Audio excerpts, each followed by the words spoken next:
So yeah, you can see me, nicely framed. Welcome back. We're here. Um, uh, I wanted to talk to you guys about portraits, portraiture, portrait painting, self-portraits, other people's portraits. I have been fascinated about them for the last 3 to 5 years. Um, Portraits was something that I used to run away from, like dire. Anytime people wanted portraits, people of them, I would like, no, definitely not. I mean, a few reasons, right? It's people are very fickle. People are very particular about themselves. Um, so I thought. But what I realized is people actually don't know what they look like.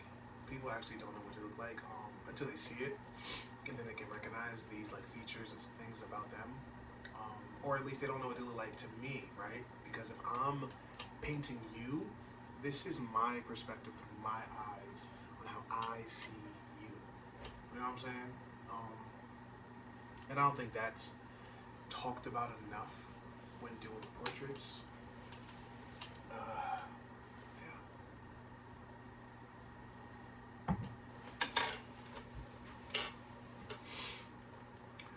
To go back several years, several centuries, nobility, people with wealth, people with money, people with influence, these were the people that had portraits of themselves and their family. To have a portrait done was a status of power, you know, because back then the artist would have to come over, or you would go to the artist's studio. More times out of 10, you would come over to, you know, they would come to you, you know, because you'll be rich, you'll have the space to accommodate them. But it took a while, you know what I'm saying? Um, to to to make people of status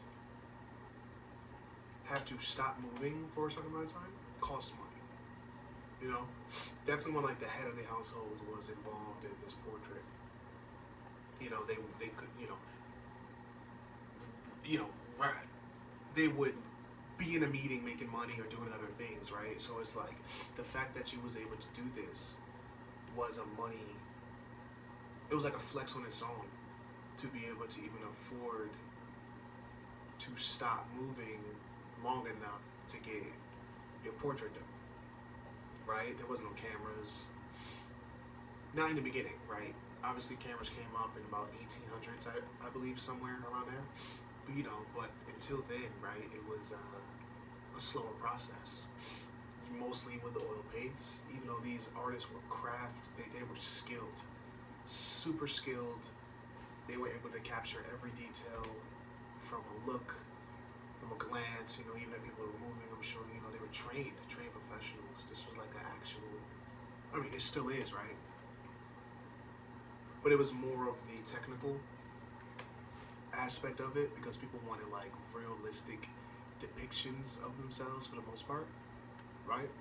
In today's society, you know, it's a little bit more fluid because we have photo cameras and stuff. So hence why I don't do realism, because I feel like just take a picture. You know, I like to paint with more spiritual and energy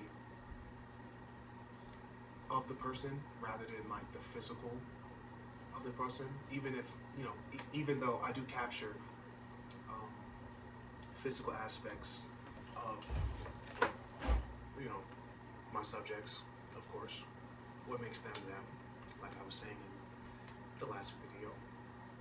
Um, but yeah, as soon as I knew how hard portraits were, the more fascinating that, like, the more fascinated I got into it.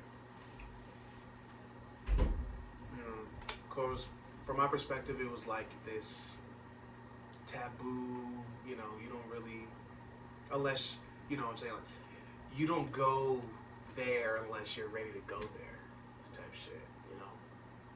And it took courage, and